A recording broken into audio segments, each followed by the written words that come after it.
പെസഹ തിരുനാളിൽ കർത്താവരുളിയ കൽപ്പന പോ തിരുനാമത്തിൽ ചേർന്നിടാം ഒരുമയോടെ അർപ്പിക്കാം.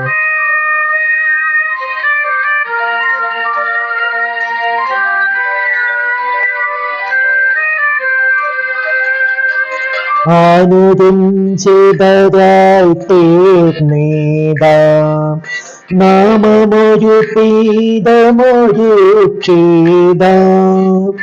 ഗുരുവിൻ സ്നേഹമോടിയാകം തിരുമുൻ താഴയണച്ചിടാം.